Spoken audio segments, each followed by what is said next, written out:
Hi friends, welcome back to my channel. ఇవాళ మన recipe Indian donuts. ఏంటండి కంగారు పడకండి, ఇండియన్ డోనట్స్ అంటే మన స్టైల్లో తీయని బోండాలు, అది కూడా మిగిలిపోయిన చక్కెర పాకంతో. గులాబ్ జామున్స్ చేసినప్పుడు గులాబ్ జామున్స్ అయితే అందరూ తినేస్తారు, కానీ ఈ చక్కెర పాకం అలాగే మిగిలిపోతుంది. ఈ చక్కెర పాకంతో ఏం చేయాలో అర్థం కాదు.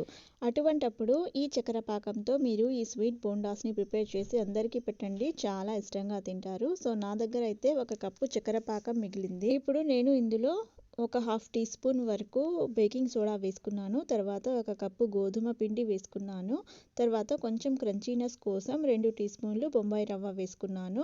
సో ఇలా అన్నీ వేసుకున్న తర్వాత దీన్ని బాగా కలుపుకోవాలి. ఇప్పుడైతే చాలా వెరైటీ స్నాక్స్ వచ్చాయండి, కానీ ఒకప్పుడు ఈ స్వీట్ బోండాస్ అంటే చాలా ఫేమస్. నాకు కూడా పర్సనల్గా ఇవంటే చాలా ఇష్టం. సో ఇలా పిండి కలుపుకున్న తర్వాత నేను ఒక కడాయిలో డీప్ ఫ్రైకి కావలసినంత ఆయిల్ వేసి హీట్ చేసుకున్నాను. ఆయిల్ హీట్ అయ్యాక ఇలా నీళ్ళల్లో చేతిని అద్దుకొని ఇలా పిండిని ఉండలులాగా వేసుకోవాలి. సో ఈ పిండి కొంచెం స్టిక్కీగా ఉంటుంది, అందుకే నీళ్ళలో ఒక్కసారి అద్దుకొని ఇలా బోండాల్లాగా ప్రిపేర్ చేసుకొని వీటిని సన్నని మంట మీద గోల్డెన్ బ్రౌన్ కలర్ వచ్చేంత వరకు ఫ్రై చేసుకోవాలి.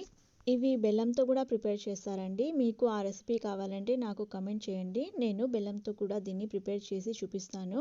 అలాగే చక్కెర పాకం లేకుండా దీన్ని చక్కెరతో కూడా చేయొచ్చు. సో చూడండి, చాలా ఈజీ అండ్ సింపుల్ రెసిపీ, ఎవరైనా సరే ఈజీగా చేసుకోవచ్చు. సో మీకు నా ఈ రెసిపీ నచ్చితే నా వీడియోను లైక్ చేయండి. ఇంకా ఇలాంటి మరిన్ని రెసిపీస్ కోసం నా ఛానల్ను సబ్స్క్రైబ్ చేసుకోండి.